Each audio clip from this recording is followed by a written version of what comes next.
बाजार गांव, जहाँ पर पहले भी एक बार आना हुआ था कि 89 में योग सागर जी और चिन्मय सागर जी दोनों साथ में थे और नागपुर से ही बाजार गांव होते हुए अमरावती की ओर बढ़ गए और वहाँ से मुक्तागिरी में जा कर के वर्षा योग संपन्न किया था। वो गांव है और वहाँ का पंचकल्याणक शहर में हो रहा है।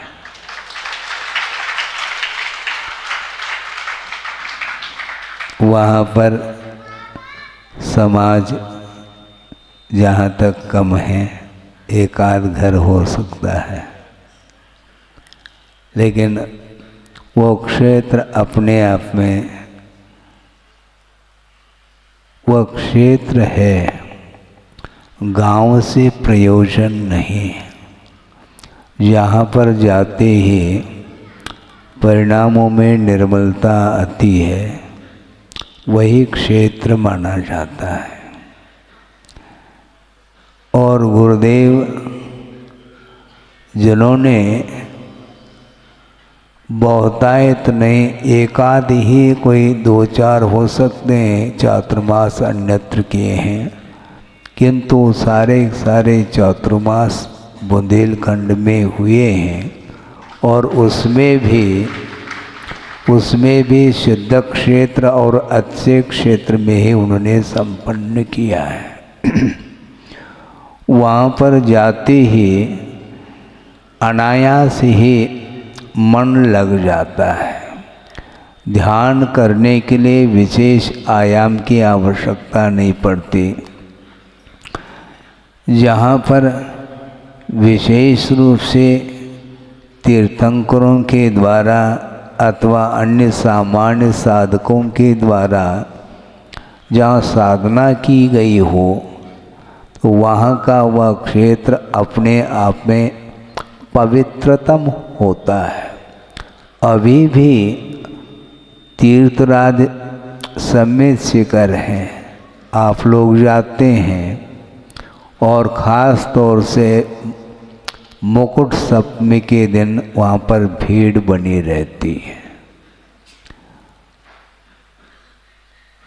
इतना उत्तुंग क्षेत्र है, उस पहाड़ को चढ़ने के लिए अपने आप को अक्षम पाता है प्रत्येक व्यक्ति, किंतु जो ही वहाँ पर उस क्षेत्र में प्रवेश करता है, न जाने कहाँ से वह शक्ति आ जाती है, वह चढ़ता ही चला जाता है। कहाँ तो चलने की तक क्षमता नहीं रहती और चढ़ने की क्षमता आ जाती है। ये किसका प्रभाव है? पंच परमेष्टि की आराधना जब प्रारंभ होती है, उसके माध्यम से जो पुण्य संचित होता है, उसके द्वारा ही क्षमता आ जाती है शरीर में। और दूसरी बात यह है, कर्म के उदय में शरीर में क्षमता न भी हो, सामर्थ्य न भी हो, तो भी उस परिसर में जाकर के नीचे भी कहाँ पर मधुवन में भी बैठ कर के उस टोंक का दर्शन जब करते हैं, तो अपने आप में ऐसा लगता है कि ऊपर जाने के बाद जो भावों में उज्ज्वलता आती है, वह मधुवन में भी आती है। भावों का खेल है। तो क्षेत्र की बात चल रही थी, बाजार गांव क्षेत्र बहुत अच्छा लगा मुझे और अच्छा विकास हुआ है। और विराट सागर जी ने वहाँ पर वर्षा योग तो संपन्न नहीं किया, किंतु बाद में जाकर के लगभग कितने महीने रखे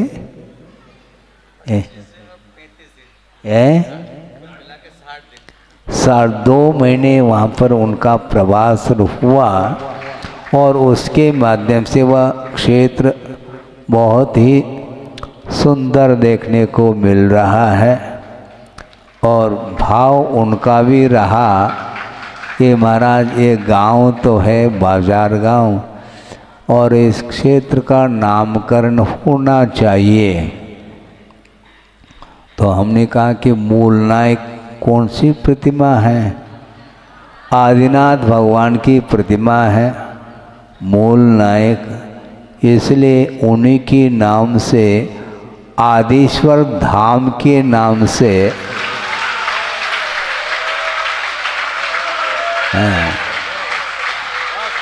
हाँ आदिश्वर नाम वहाँ पर भी दिया था। कहाँ पर? कर्रापुर में पंच कल्याणक हुआ, वहाँ पर भी एक विशाल जनालय का निर्माण समाज ने किया और उस पंच कल्याणक के अवसर पर हमारा जाना हुआ था। तो उस क्षेत्र का भी नाम आदिश्वर धाम से किया है। उसी प्रकार यहाँ पर आदिनाथ भगवान के नाम से वह क्षेत्र जानने में आएगा कि वस्तुतः द्रव्य क्षेत्रादि के निमित्त को लेकर के ही कर्म अपना फल दिया करता है। शुभाशुभ कर्म जो बनते हैं वे अपने ही आत्मगत परिणामों के द्वारा उनका बंध होता है।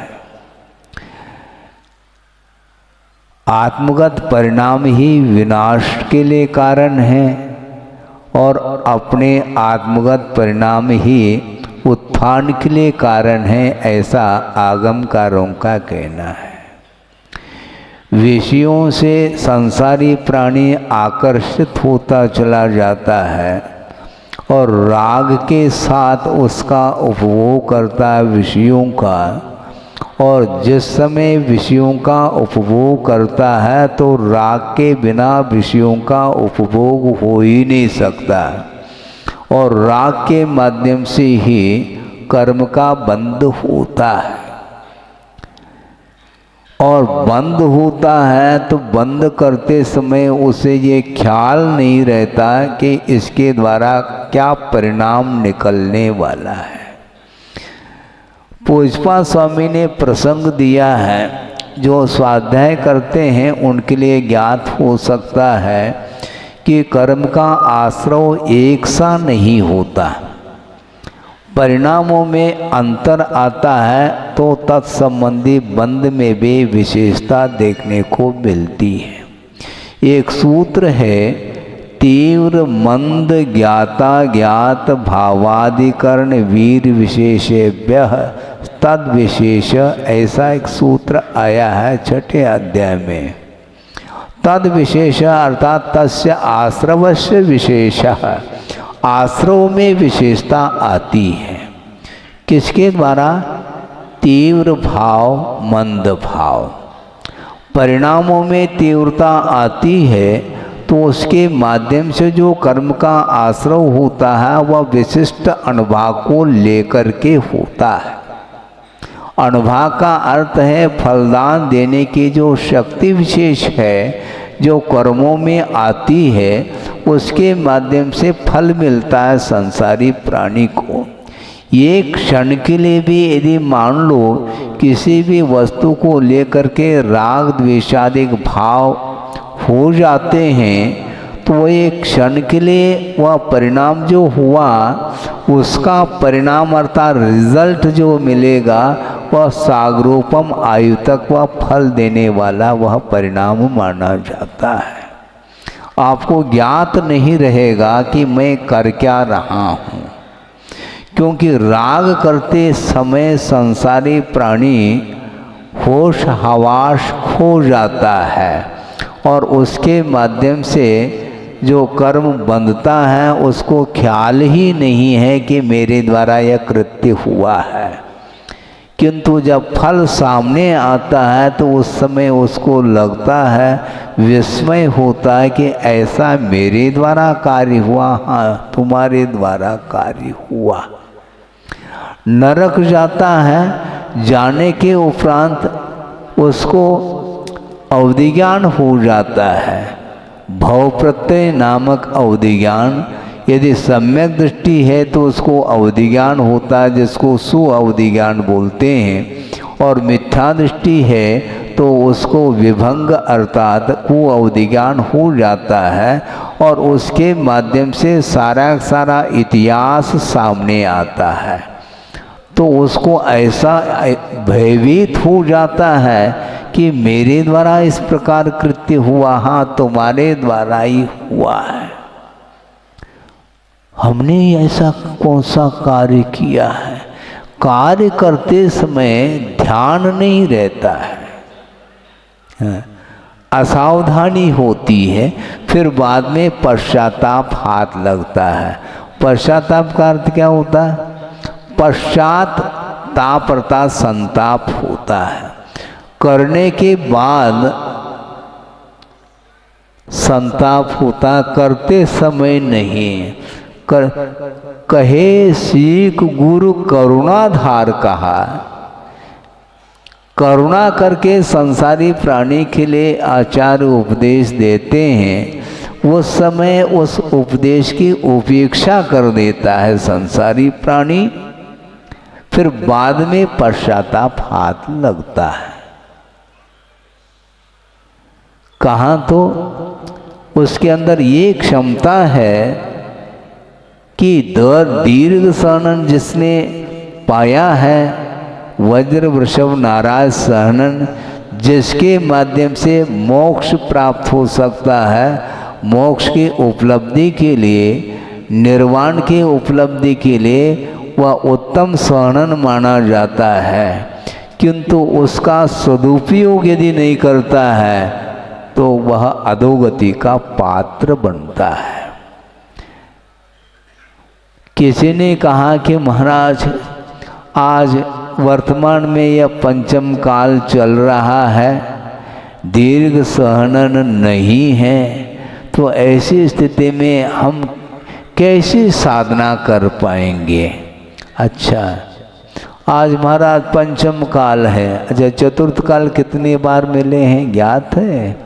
अतीत में अनंत काल व्यतीत हुआ है और अनंत बार चतुर्थ काल मिला है, और उस समय दीर्घ सहनन भी पाया होगा।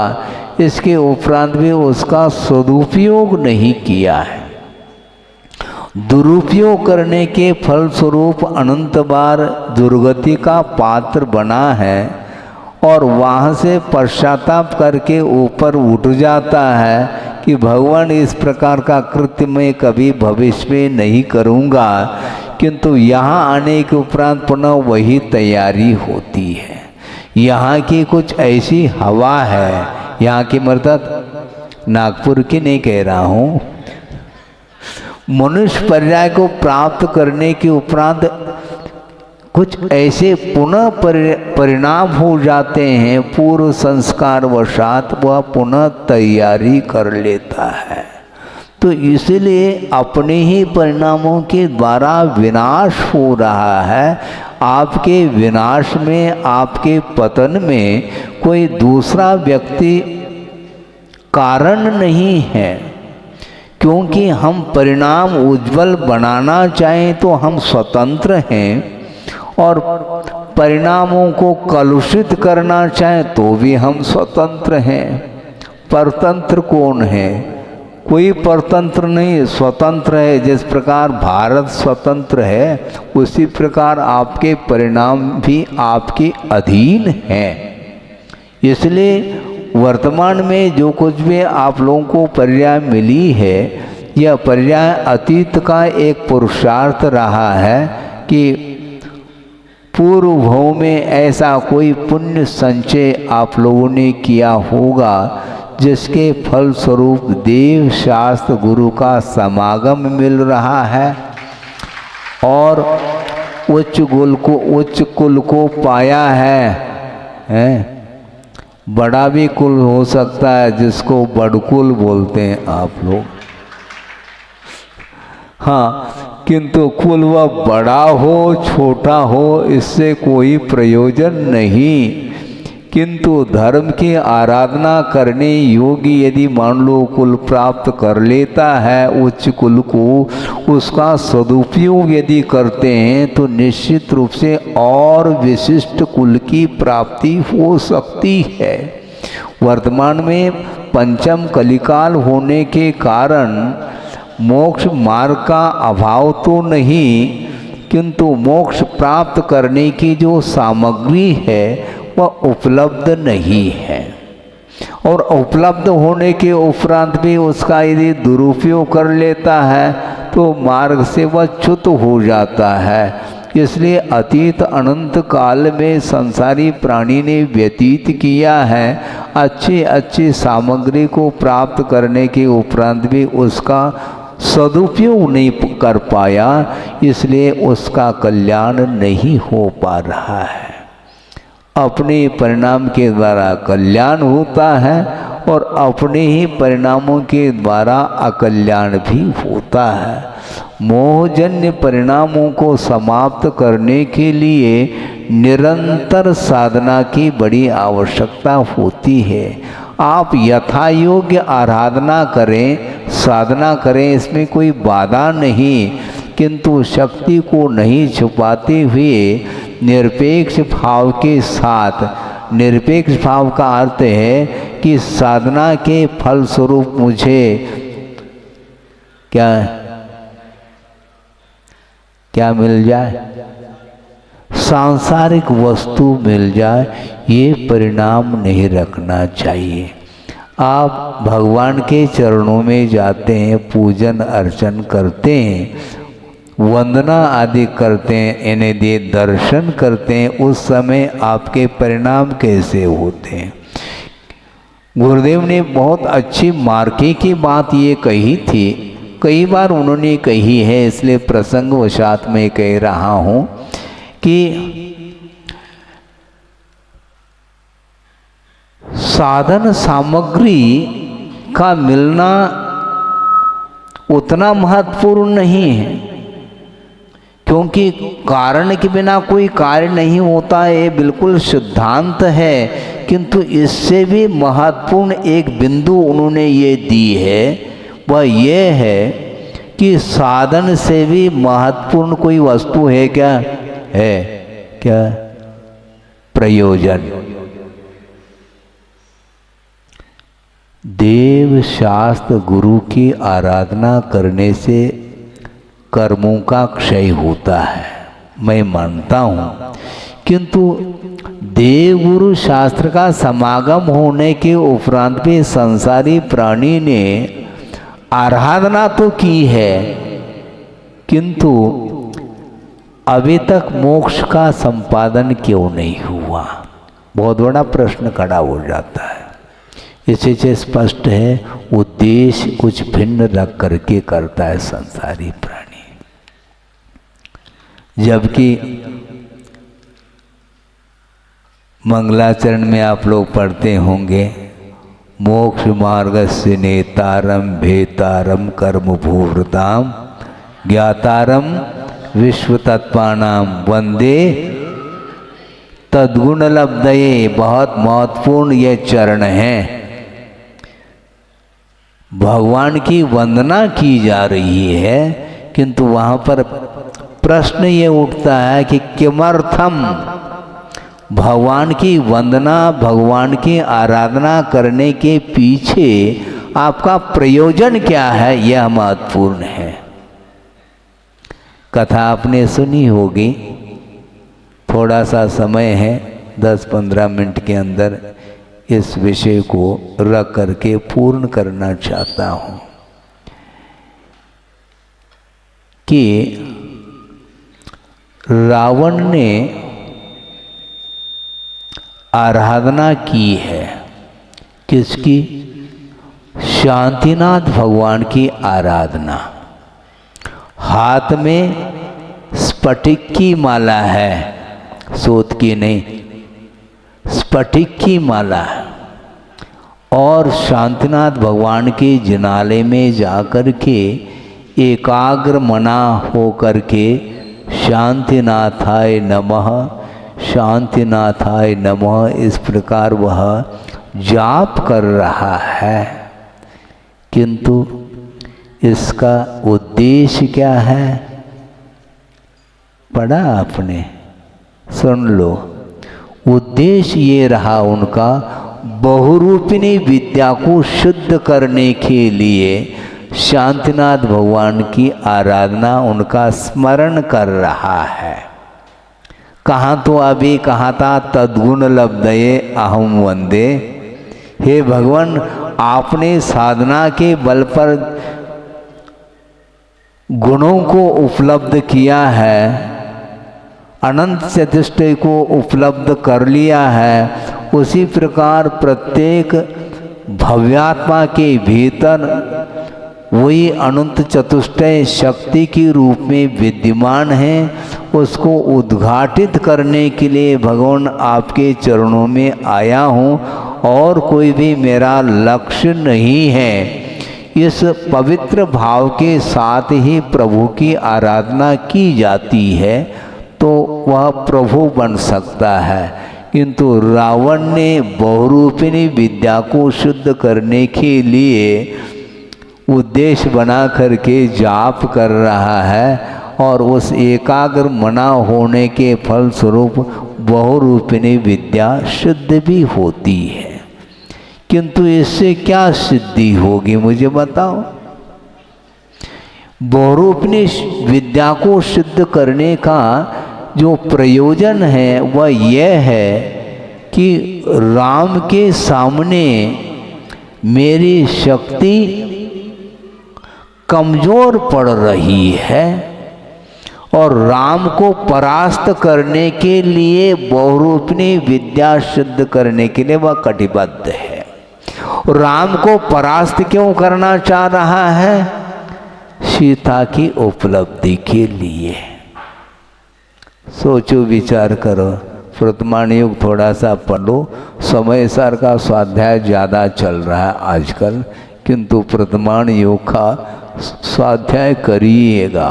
हाँ, वहाँ पर 63 साल का पुरुष अथवा महापुरुषों का जो जीवन वृत्त है उसका विस्तार के साथ वर्णन मिलता है। वैभव मिलने के उपरांत भी उसके प्रति उपभोग का भाव नहीं रहता है, वैराग्य हो जाता है उन्हें, और आत्म कल्याण करने का भाव जागृत होता है। ये रावण की रानी कितनी थी किसी को याद है? 18,000 बता रहे हैं, सुनो। हाँ, एक नहीं, दो नहीं, 18,000 एक से एक सुंदर रानी। ये पुण्य के उदय में सामग्री, विशेष सामग्री मिली है। इसके उपरांत भी सीता की ओर उसकी दृष्टि जाती है। इससे और कौन सा निकृष्ट पाप का परिणाम हो सकता है? इसको बोलते हैं आसक्ति, अत्यासक्ति। इसके कारण ही वह अधोगति का पात्र बनता है। और सीता की प्राप्ति के लिए बीच में व्यवधायक कौन है? राम है। इसलिए उसको परास्त किया जा सकता है, उसके लिए बहुरूपिणी विद्या सिद्ध करना अनिवार्य है। ऐसा समझ करके वह शांतिनाथ भगवान की आराधना जाप कर रहा है। इस प्रकार की आराधना के लिए धिक्कार है, क्योंकि आराधना प्रभु की करो, किंतु उद्देश्य क्या रख रहे हो? इसलिए गुरुदेव का ये कहना है, देव गुरु शास्त्र का समागम मिलने के उपरांत भी भीतर के परिणाम सुधरे, ये अनिवार्य नहीं है बंधुओं। ये इसलिए कहा जा रहा है कि भीतर का जो भाव है वह बलवान होता है, जो अंतरंग कारण होता है उसके अनुरूप कार्य सामने देखने में आता है। बहिरंग कारण के अभाव में कार्य नहीं होगा, इसलिए देवगुरु शास्त्र का आलम्बन लेना अनिवार्य सिद्ध होता है। किंतु इसके उपरांत भी बहिरंग साधनों का आलम्बन लेने के उपरांत भी यदि हमारा उद्देश्य यदि विषयों को प्राप्त करने का रहता है तो वह बहिरंग कारणों का मिलना और नहीं मिलना समान सिद्ध होता है। अतीत अनंत काल में कितने बार देवगुरु शास्त्र का समागम प्राप्त किया होगा, कितने बार जिनालयों की वंदना की होगी।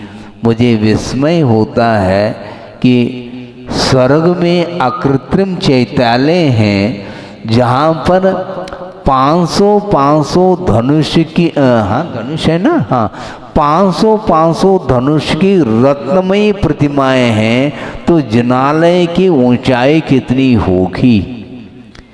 और इस प्रकार की रत्नमयी प्रतिमाओं का दर्शन करने के उपरांत भी अभी भी आत्म तत्व का ज्ञान नहीं हो पाया, तो दर्शन करना और नहीं करना बराबर सिद्ध हो रहा है।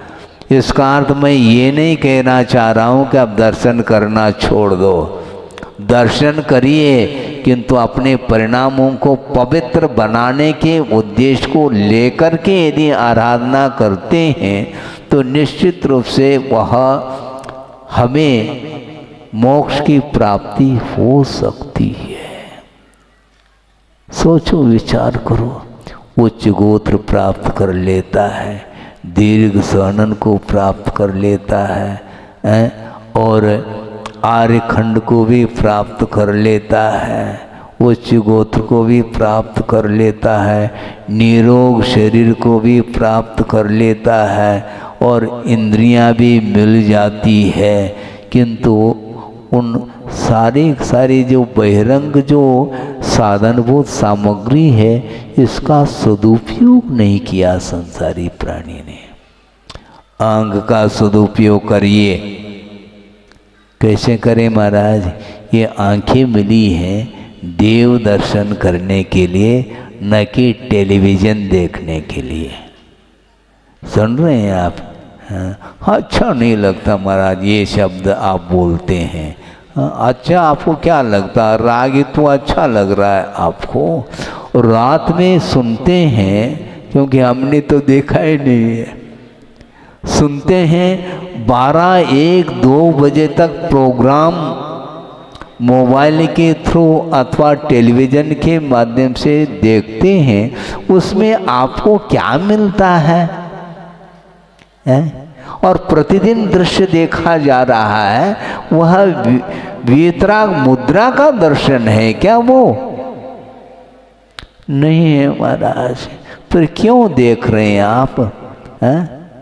क्या प्राप्त करना चाहते हैं? मंदिर में जाकर के प्रभु की आराधना करने के उपरांत भी राग का दृश्य आपको अच्छा क्यों लग रहा है?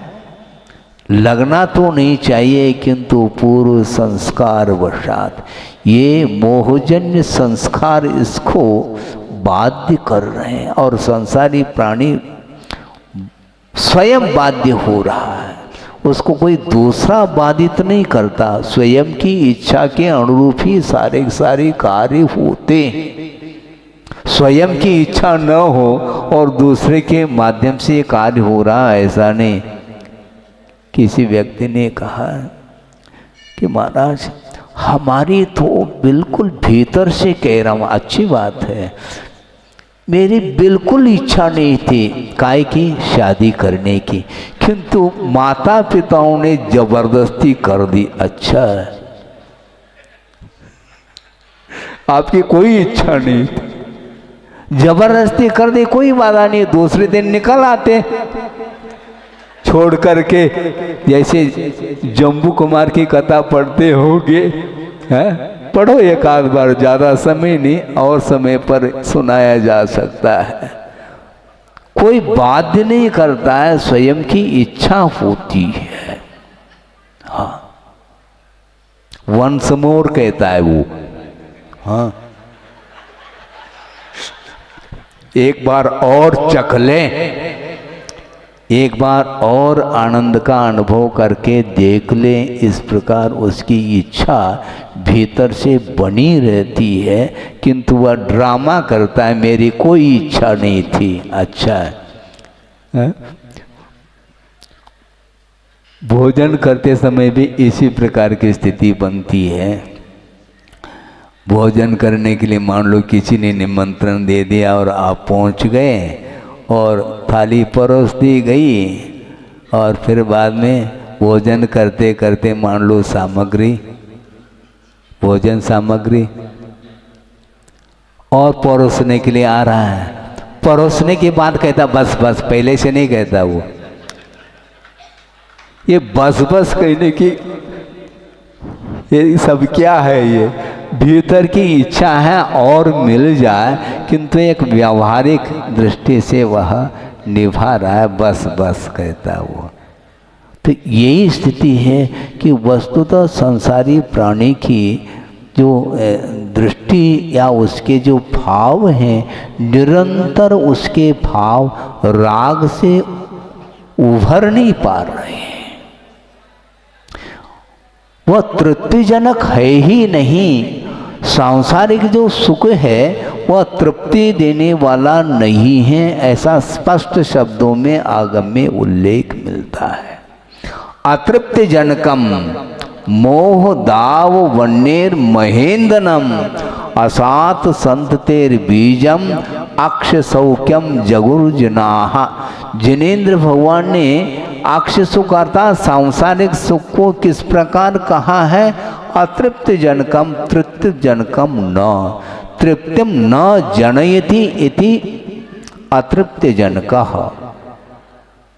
तृप्ति, आप भोजन करते हैं तो तात्कालिक लगता है तृप्ति हो रही है, और पेट भरने के उपरांत भी क्या कहते हैं?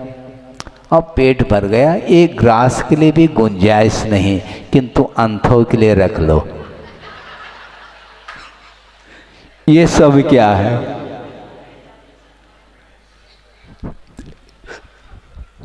हंसी आती है कि एक ग्रास के लिए भी पेट में गुंजाइश नहीं, इसके उपरांत भी वह मन की भूख बनी हुई है, इसलिए अंतों की चिंता करता है, अंतों के लिए रख लो। है वर्तमान में नहीं जीता, वो भविष्य में जी रहा है। वर्तमान में जो भूख मिट गई उससे शांति का अनुभव हो सकता है, लेकिन आशा अनंतात्मक है ना, इसलिए मुझे इसी प्रकार का सुख मिलता रहे निरंतर, इस प्रकार उसकी चाह बनी रहती है। किंतु आचार्य कहते हैं अतृप्त जनकम, और मोह दाव वन्नेर महेंद्रनम कहा।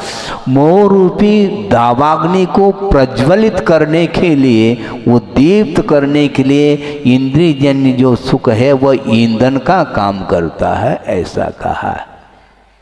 दीपक जलाते हैं और दीपक बुझने को हो जाता तो पुनः पावक में घी डाला, पुनः आप घी अथवा तेल डालते हैं तो वह पुनः उद्दीप्त हो जाता है दीपक। उसी प्रकार ये विषयजन्य सुख की बात है। मोह दाव वन्नेर महेंद्रम कहा, और असात संततेर बीजम कहा। दुख की परंपरा का यदि कोई बीज है तो वह इंद्रियजन्य सुख ही वह बीज माना जाता है। तो इस प्रकार आगम के पंक्तियों को सुन करके पढ़ करके विचार कर लेना चाहिए, ये कब से मैं आ रहा हूँ और आगे और कहाँ जाना है। ये जो परिभ्रमण है ये कब रुकेगा, इसके बारे में सोचो। इसलिए प्रभु की वंदना करने के उपरांत राग रुचना नहीं चाहिए, किंतु वह 12-12 घंटे की रात को भी वह राग के दृश्य को देख करके समय का दुरुपयोग करता है, इसलिए फिर आंखें नहीं मिल पाती। सोचो, विचार करो, इन नेत्रों के द्वारा प्रभु का दर्शन करो। और कर्ण अर्थात कान मिले हैं रेडियो सुनने के लिए नहीं, हैं? धर्म श्रवण करो, हैं? शुरू में देखा था उपस्थिति कम थी, बाद में उपस्थिति बढ़ गई। जबकि राग का कोई कार्यक्रम होता है, रखते हैं मान लो, तो वहाँ पर बिफोर जा कर के बैठ जाते हैं। क्यों? राग रुचता है और धर्म रुचता नहीं। वीतरागता अच्छी नहीं लगती। बहुत जल्दी महाराज आप सिद्धांत की बात करते हैं, वीतरागता की बात करते हैं, तो कुछ राग की भी तो बात किया करो। अरे राग की बात क्या करना, आप प्रत्येक संसारी प्राणी राग में डूबा हुआ है, उसके लिए मैं राग को क्या दे दूं? प्रभु दीक्षित हो जाते हैं, वैभव को छोड़ करके चले जाते हैं, जंगल की ओर विहार करते हैं, किंतु किसी को वो दे करके नहीं जाते। तुम ले लो इसको, है? नहीं, क्योंकि संसार जब दुख के लिए कारण है तो दूसरे को भी मैं सुखी बनाना चाहता हूँ, इसलिए संसार में उसको रोकना पसंद नहीं करते हैं। संसारी प्राणी स्वयं भी संसार में प्रवेश करता है और दूसरे को भी प्रवेश करा करके आनंद का अनुभव करता है। बड़ी विडंबना है ये, विचित्र परिणमन इसी को बोलते हैं संसार का। कौन समझाएं? भगवान भी आकर के समझा दें तो समझ में बात नहीं आएगी। फिर भी आचार्य कहते हैं कर्तव्य करते रहो, आज ने कल उसके अंदर वह भाव जागृत हो जाए, संसार के असारता के बारे में उसको जानकारी मिल जाए, इस प्रकार प्रयत्न करते ही रहो, ऐसा कहा है। इसलिए बहुत दिन अर्थात 3-4-5 दिन हुए होंगे प्रवचन नहीं कर पा रहा था, निवेदन किया महाराज आपका होना चाहिए। अच्छा, आपका क्या? आप जिनवानी सुनना चाहते हैं क्या? आप और इन कोई भी मुनि महाराज सुना दें, किंतु आगम की बात रुचनी चाहिए। जिनवानी है, वीर हिमाचल से आइए, ये ध्यान रखो, है? भगवान की वाणी है, रुचना चाहिए। कोई भी देश ना दे, किंतु धर्म का स्वरूप यदि पकड़ में आता है तो उसको राग फिर रुचता नहीं है, किंतु अनंतकालीन जो राग के संस्कार हैं उनको समाप्त करने के लिए निरंतर धर्म की आराधना करने की आवश्यकता है। और निरपेक्ष भाव के साथ यदि अपेक्षा रखते भी हो तो मात्र कर्म क्षय के उद्देश्य को लेकर के ही धर्म की आराधना होती है और होनी चाहिए। इसलिए वो रावण ने बहुरूपिणी विद्या सिद्ध करने के लिए शांतिनाथ भगवान की आराधना की थी, किंतु वह आराधना नहीं है वो, किंतु वह भोग के लिए कर रहा है। कर्म क्षय के उद्देश्य को लेकर के यदि आराधना करता तो निश्चित रूप से राम को जिस प्रकार निर्वाण का लाभ हुआ उसी प्रकार रावण को भी हो जाता, किंतु कैसे हो? भीतर के जैसे परिणाम होते हैं वैसे ही कार्य होता चला जाता है। इसलिए आप लोगों का बहुत बड़ा पुण्य का योग है। इस शहर में रहते हुए पंच कल्याणक मनाने जा रहे हैं। कल्याण तो भगवान का हो चुका है, इसके उपरांत भी स्थापना निक्षेप के अपेक्षा से इस प्रकार के आयोजन करके अपने परिणामों को पवित्र बनाने के लिए आपके भाव जागृत हुए हैं। प्रतिदिन मैं देख रहा हूँ आप लोगों के उत्साह को कि प्रतिदिन कोई न कोई ऐसे साथ से पुण्य का अर्जन करने वाला है मिल जाता है, पुण्यार्जक है, और मंदिर बनाने के लिए वो योगदान दे रहा है। इसलिए हमारा कहना है आप जहाँ रह रहे हैं रहें, क्योंकि मेरे कहने से आप रह नहीं रहे, किंतु जहाँ रहना है रहो, किंतु जगत में रहते हुए भी जगत रहना चाहिए, अर्थात जागृत रहना चाहिए। जो कुछ भी आपने संपदा को एकत्रित किया है, वित्त का संकलन किया है, संग्रह किया है, उसका परसेंटेज जो है वह धार्मिक क्षेत्र में उसका सदुपयोग हो, इसके माध्यम से ही आत्मा का कल्याण हो सकता है। हो इस पवित्र भावना के साथ अहिंसा परमो धर्म की जय। बोधि समाधि परिणाम शुद्धि स्वात्मोपलब्धि शिव शोक सिद्धि चिंतामणिम चिंतित वस्तुदाने त्वां वंदमानस्य ममास्तु देवी। परम पूजाचार्य गुरुवर श्री विद्यासागर जी मुनि महाराज की जय।